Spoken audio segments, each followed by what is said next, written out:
How's it going? Ryan here, Set the Pace Triathlon. Doing another quick little video of a workout I've just put out there. A little bit more rudimentary in the body weight workouts. So something to do at home if you have minimal gear and equipment.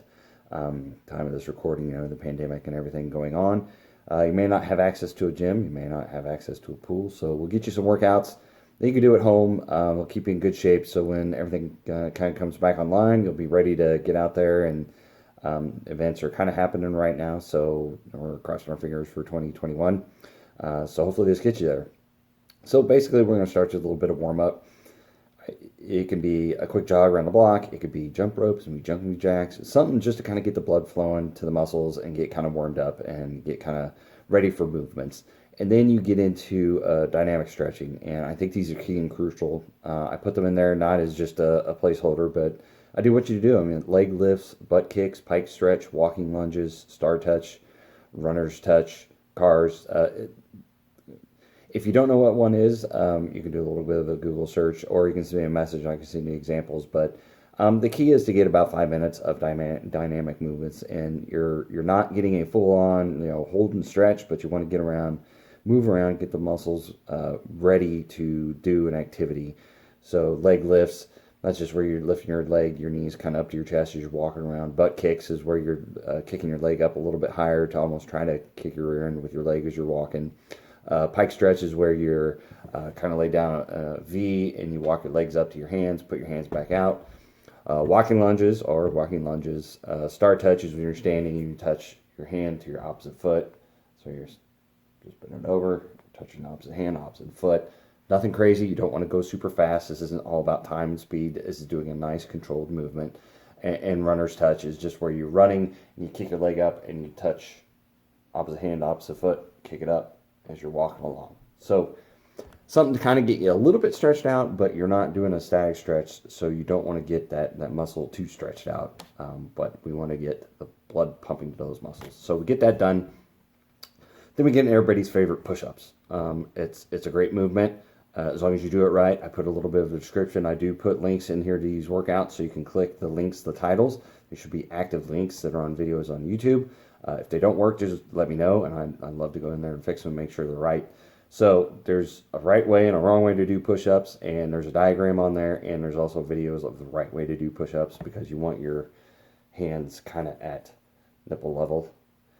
You don't want them up front because you're torquing your back and doing the wrong things. So make sure that you're doing them right as you're doing them. It's a pretty rudimentary, exercise. A lot of people have done them. And I start you off with 3 sets of 10.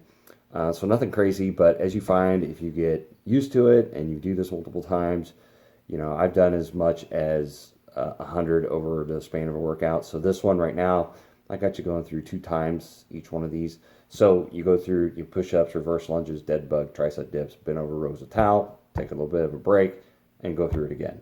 So maybe you add a third rep or a third time through, fourth time through, whatever, or maybe you add instead of 3 times 10, you're doing 3 times 15. So you could build on this workout. You can make it as short if you run out of time, or as long as if you want to stretch out and have a good nice burn of a workout. So next we go into reverse lunge with knee drive. So I put a diagram in there and link to the video. So this one is a nice movement. It engages your core as well as getting the leg muscles involved a little bit. So this is more of a supplement for dry land work for swimming, but you're using your core in your swimming, so you have to get that core involved. So I like this workout, this movement, to get that core involved. And then the dead bug is a little bit more core work.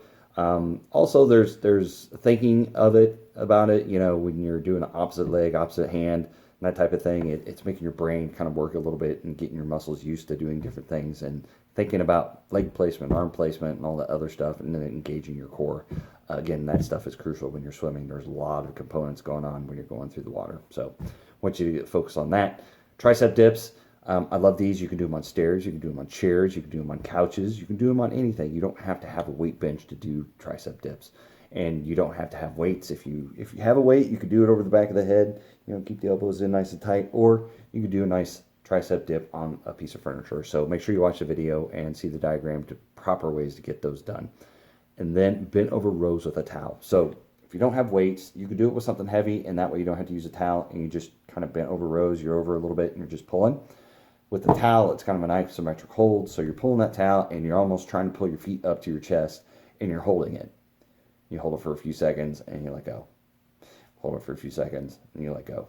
You get a nice burn when you're trying to hold on to something. If you've ever like carried groceries or something like that and it's been a significant distance, when you're carrying it, everything starts to burn because you're holding that movement and it's kind of an isometric hold. So you're flexed and you're holding it for an extended period of time. So this is a nice movement. Well, get those lats involved because you're going to use those a lot in your swimming. Same with the tricep dips, the dead bug and reverse lunge working the cores. And then the push-ups, you're working the lats too, triceps and everything. So it's a pretty straightforward workout. Nothing too mind-blowing, no rocket science in here, but it's just a matter of doing the work. So like I said, maybe the first time you just try one of each all the way through. The next time you do two, then maybe you add some more reps to each set, or maybe you add some more sets if you're doing 4 sets of 10.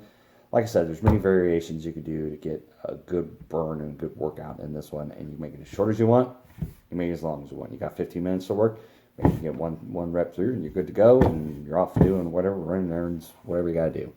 So with any workout, I like to see a nice cool down. So, it's jumping jacks, it's jump rope, a little jog, running in place, whatever you got to do. Just kind of flush everything out of the muscles and then do static stretches.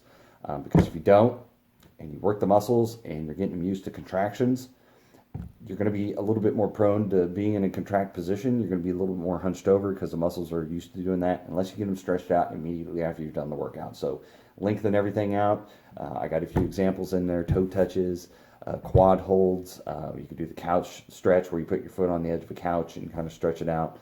You could do a calf stretch where you're just leaning against the wall, something like that. Side lunge, do a nice little stretch like that. Stretch out the groin area, and just something to where you're getting out there and you're doing a static stretch to the muscles that you've been working on. I hate to see people just do a strength workout and then bam, they're off and doing the next thing, and they don't do a proper stretch and cool down, because that could set you up for potential injuries and just niggles and things that bother you over time. If you don't get the right stretching done as part of the recovery process. So again, I kind of ran through that pretty quick, but it is a pretty straightforward workout. If you have any questions, as always, send me a message at info@setthepacetriathlon.com. Comment on the video and YouTube. Send me a Facebook message, wherever you got to do. And if you've noticed anything, if a link is not working right or anything, do let me know. I like to make sure that they're all up to date. So hopefully this kind of is a nice supplement. Maybe if you don't have access to a pool, or you're just time crunched and you need something kind of slip in there for 15 or 20 minutes to get a nice burn going. So hopefully it helps you out, and we'll see you next time.